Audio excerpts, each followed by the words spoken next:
Well, last night, it's that time of year for us to start worrying about our crops, real moisture, getting enough water to them. And we had a storm kind of came through. We have not had to irrigate out here in the field as of yet, other than our normal crops over here.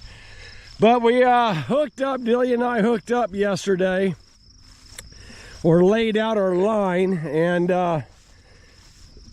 we're in the 90s, and we need to do something about it because it's getting hotter more than it is the other way. So we'll go and hook this up. This is a Irrigation King. This is Irrigation King irrigation gun. It's an 1.5 inch system. I need it to go to about there. So I'm setting that up. It's pretty simple. Pretty simple to do. So it should flip it. And then let's try it that way. One way or the other, it's going to work. I'm going to hook up my 2-inch valve, so let's do that. And then we'll head back down to where my pickup is at the pond. And we have the green beans, we have sweet corn over there, and we have sweet corn, the big field of sweet corn. So let's go ahead and get everything hooked up. But the Irrigation King, we got it late last year.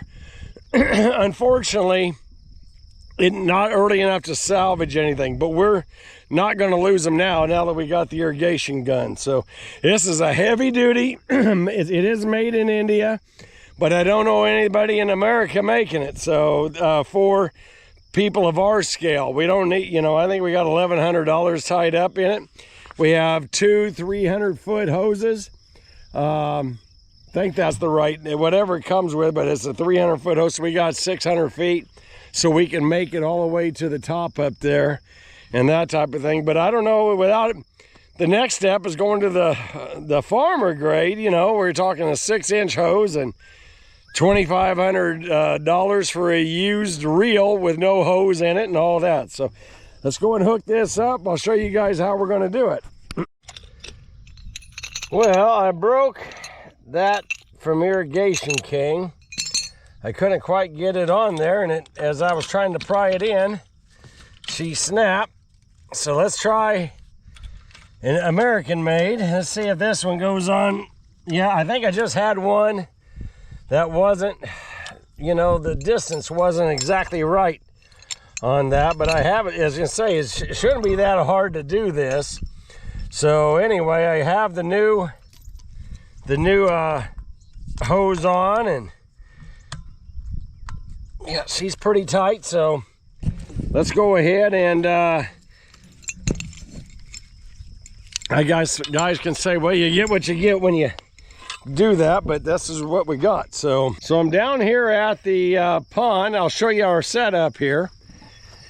The intake that I'm going to throw in the pond, we actually put some hardware cloth around my intake to limit the amount around a metal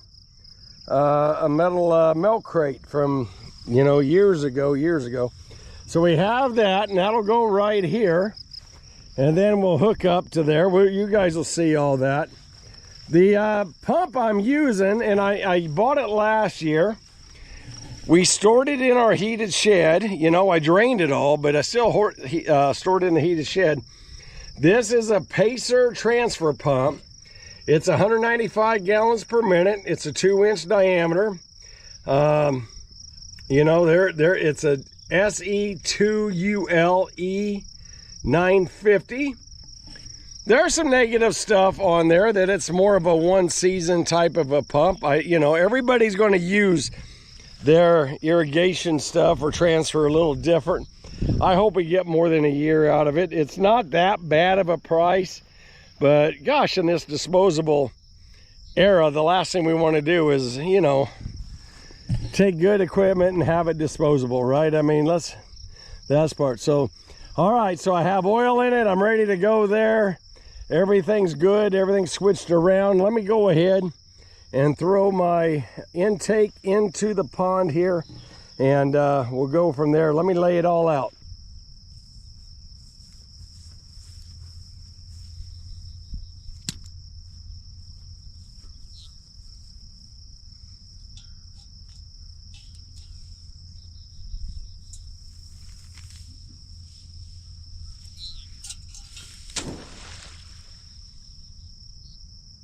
There we go.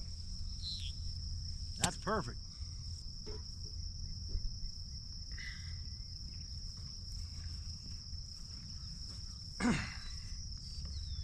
Set this down.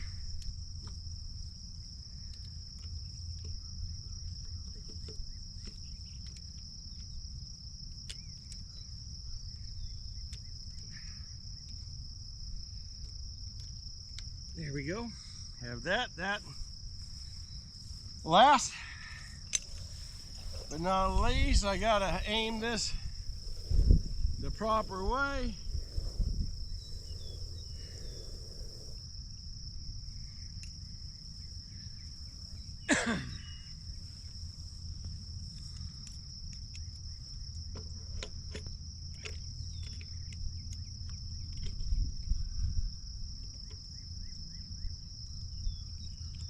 There we go. So, let me stress this down farther.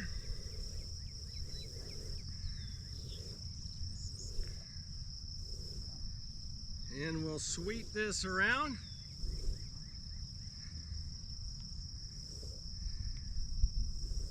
There we go.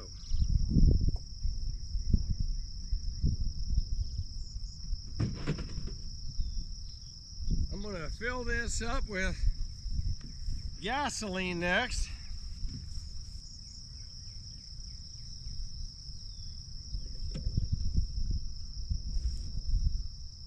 That.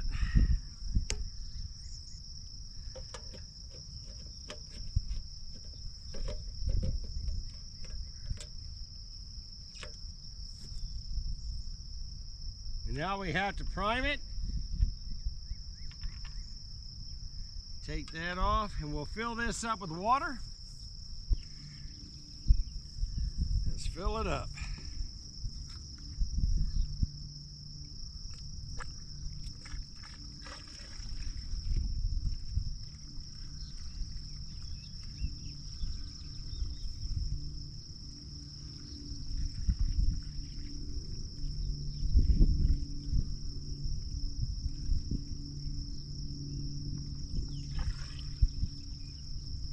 And this pump has a check valve, so when it goes empty, it works very well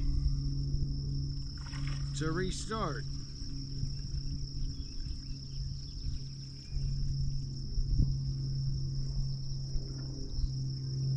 Okay, I got water coming out.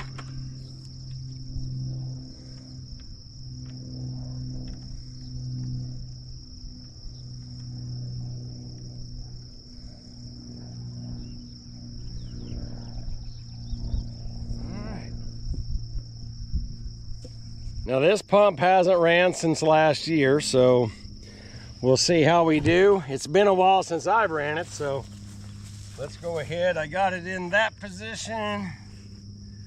Let's see here. I'm in full choke, I believe. That might be it.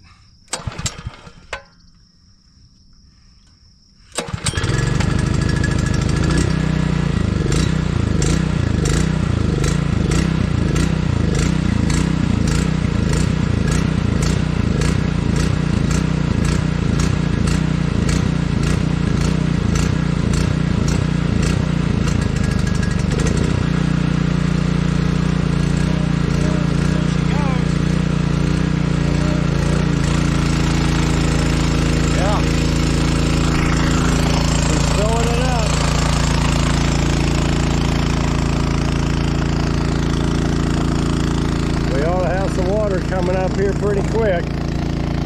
Let me help it out around this corner. Kind of bend it. There we go. Make sure there's no major kinks. It usually, there she goes. We are irrigating.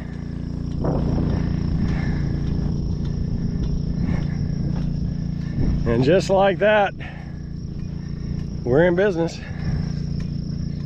We're just like that.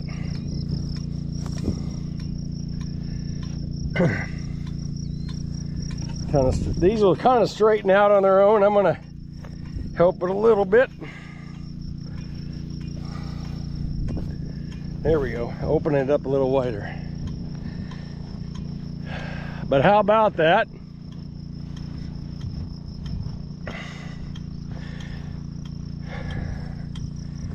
First time last year we irrigated, but really didn't have the benefit of it. This will be, I'm kind of guessing, or an educated guess, but yeah, it's hitting right there. It's hitting into the dill and the beans. That's perfect. There she goes. Actually, I can go more that direction. It's going to flip here in a second. There we go. Look at that. Now, let's see. Okay, I can slide this over a little more. Yeah. Everybody gets some water, but I'll slide that over here so we can get a little bit of that. Get as much as we can. Let's see here. It goes that direction. Let me move that over. There we are. Give me a little bit more.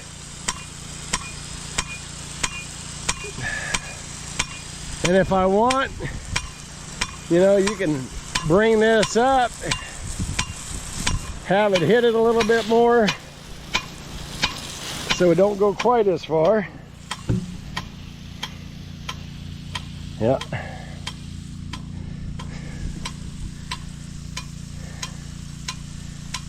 Yeah, nice, gentle. Look at that, nice and gentle. It's like being at Niagara Falls right now. What a nice mist we're receiving. And it's gonna flip and see if my adjustment, where it ends up at. Yeah, all right, it's hitting the lower part. Yeah, so I got as many of the beans covered. It's not going to be perfect in one setting, but the more I can get, the better I'm going to be, so it takes a lot of work getting some of this stuff done. But yeah, look at that. Yep, saving us a lot of work. Plus we're using water that we already own out of that pond, and so not having to buy water. Yeah. Well, good evening, gardeners. Yep, just about to wrap the day up. We were pretty busy. It was hot today. They're saying around 89 or whatever, but it felt warmer than that. Coming over here toward the west, you may be able to hear my irrigation pump going, but getting some irrigating done here this evening. Moved it up here, and yeah, I'd prefer to go ahead and irrigate of the evening, and if I can get one set and then irrigate, and then the next night do the same thing, keep up on it if I can. I don't have 1,000 acres or what have you. I'm just trying to get through it, right? So, but if I can go ahead and irrigate of an evening, this water will soak in smartly into the soil, and yeah, look at that, nice. Yep, it'll soak in, and I started on top of the hill because water does run down to the bottom of the hill, and that'll keep everybody. That's actually in pretty good shape right there. I've had it running for a while. Yeah. Whew, I'm getting wet over here.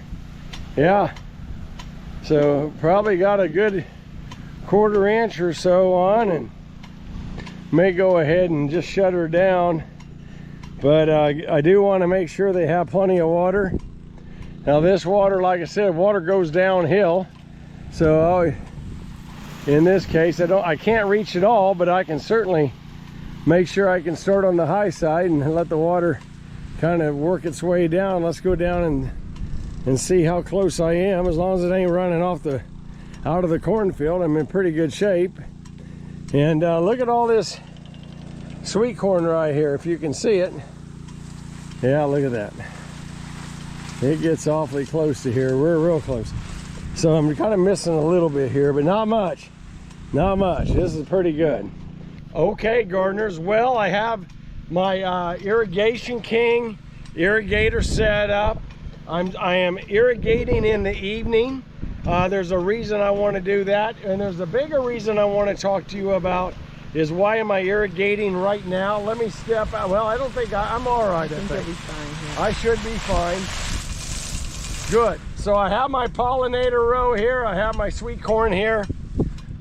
The reason it's important at this time is, let's look at this, and you're going to see that we have an ear form. We actually have 2 to 3 ears in this case, but we have the ear forming right now. Let's make sure that our corn stays big. Let's make sure we have some good circumference to that. Now is a critical time of our corn to go ahead and have it irrigated. I have this water out of my pond. It's good, clean water. Now the reason I'm irrigating in the evening is because I don't want to have my water volatilizing. I don't want the sun really hitting it. I would like for my corn to go through the night, the ground, soak up the water, and turn right around and get it into the nutrients or into the plant the way I intended.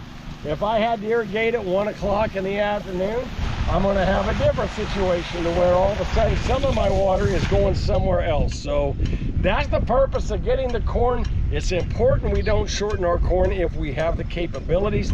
Dilly and I, for a couple of years, actually ran a trickle line, a drip line, if you will, down our corn rows, because that's what we had. However, when you're only watering this amount of ground and you have all of this roots and all of these demands, sweet corn right now has a demand of 3/10 of an acre-inch per day. That's why it's so important that we get the water to our plants, and let's go ahead and furnish them with that. Our customers are going to be rewarded greatly by having our corn filled out. We're going to have nice, good, full, juicy kernels. That's exactly what we want as a consumer, and also we want that as a producer, as a farmer. So I hope this tip kind of helps you on your farm. Do us a favor, if you like these types of videos, hit that like button and subscribe. Come grow with us.